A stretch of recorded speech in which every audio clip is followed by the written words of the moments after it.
একবার একটা যাত্রী ভরা বাস ফাঁকা রাস্তার মধ্যে দিয়ে যাচ্ছিল।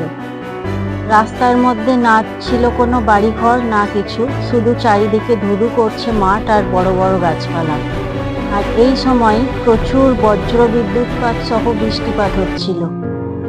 তো বাসটা যেখান দিয়ে যাচ্ছিল সেখানে এমনভাবে বজ্রপাত হচ্ছিল বাসটাকে ঘিরে, যেন মনে হচ্ছিল এই এক্ষুনি একটা বজ্র বাসের মধ্যে পড়লো আর বাসটা পুরো শেষ। এইরকম অবস্থায় ড্রাইভার খুব ধীরে ধীরে বাস চালাচ্ছিল ভয়ে ভয়ে। এত বৃষ্টিপাত আর বজ্রপাতের মধ্যে বাস যেন এগোতেই পারছিল না, চারিদিক একবারে অন্ধকার হয়ে এসছিল। এইরকম সময় একটা বড় গাছ থেকে প্রায় 50 ফুট মতো দূরে বাসওয়ালা হঠাৎ করে বাস থামিয়ে দিল। সবাই বুঝতে পারছিল না বাস কেন থেমে গেল। তারপর ওদিক থেকে বাসের ড্রাইভার বলে উঠল, আমরা যতজন বাসে বসে আছি তার মধ্যে কারোর না কারোর মৃত্যু আজকে অবশ্যই লেখা আছে, এবং শুধুমাত্র তার জন্যই হয়তো আজকে এই রকম অবস্থা বা পরিস্থিতির সৃষ্টি হয়েছে। হতে পারে সেই একজনের জন্য আমাদের বাসের সকলের প্রাণ সংশয় হতে পারে। তাই আমি এখানে বাস থামালাম। ওই যে দূরে গাছটা নিশ্চয়ই সবাই দেখতে পাচ্ছ, তোমরা সবাই এক এক করে নামবে এবং ওই গাছটা ছুঁয়ে আসবে। যার মৃত্যু লেখা আছে আজকে, এই গাছটা গিয়ে ছুঁতেই তার মৃত্যু হয়তো হয়ে যাবে আর আমরা সবাই বেঁচে যাব। ড্রাইভারের এইরকম কথাবার্তায় সবাই তো খুব ভয় পেয়ে গেল। সবাই ভাবলো এইবার কি হবে।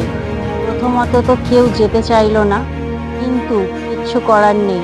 সবাই এক এক করে গিয়ে ওই গাছটা ছুঁয়ে না এলে বাস ড্রাইভারও বাস ছাড়বে না। তাই বাধ্য হয়েই বাসের যাত্রীরা সকলেই এক এক করে ওই গাছটাকে ছুঁতে গেল। প্রথমজন যখন বাস থেকে নামলো সবাই ভাবলো যে কি হবে কি হবে, কিন্তু সৌভাগ্যবশত প্রথমজন এই গাছটার গোড়ার কাছে গেল, এই গাছটাকে ছুঁলো। তখনও পর্যন্ত তার কিচ্ছু হয়নি এবং গাছটাকে ছুঁয়ে সে ফেরতে চলে এলো। এইভাবে বাসের ড্রাইভার সহ প্রায় সকল যাত্রী এক এক করে নেবে সেই গাছটাকে ছুঁয়ে এলো এবং সৌভাগ্যবশত তারা সবাই ঠিকঠাকই রইল, তাদের কিচ্ছু হলো না।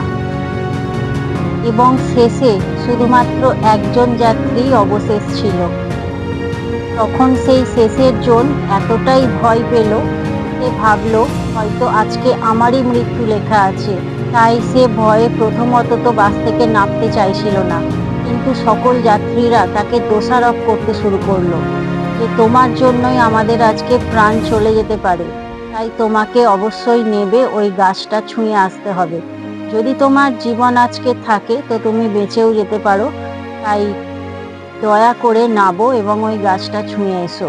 তো শেষের যাত্রীও শেষমেশ কিচ্ছু করতে না পেরে ভয়ে ভয়ে বাস থেকে নামলো এবং সেই গাছটাকে ছুঁতে গেল।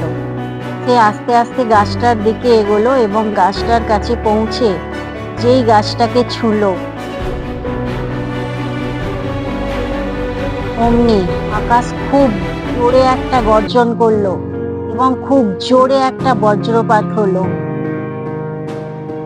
ওই বাসটার মধ্যে। হ্যাঁ, যে শেষ যাত্রী ছিল সেই গাছটা পর্যন্ত গিয়ে গাছটাকে ছুঁয়ে প্রাণে বেঁচে গেল, কিন্তু বাসের মধ্যে যতজন যাত্রী ছিল সকল যাত্রীরা ওই বজ্রাঘাতে মারা গেল।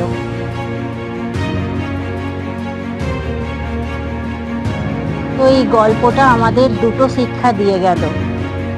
প্রথমত, নিয়তিতে যেটা ঘটবার সেটা ঘটবেই, কারো সাধ্য নেই তাকে আটকানোর। এবং দ্বিতীয়ত, কখনো কখনো আমরা শুধুই আমাদের দুর্ভাগ্যের জন্য অপরজনকে দায়ী করে থাকি, কিন্তু এটা কখনোই হয় না। আমাদের দুর্ভাগ্যের জন্য অপর কেউ দায়ী হয় না, দায়ী হই আমরা নিজেরাই। এটা আমরা মানতে চাই না। এই গল্পটা থেকে যদি কিছু শিক্ষা পেয়ে থাকেন অবশ্যই কমেন্টে লিখে যাবেন। জয় শ্রীকৃষ্ণ।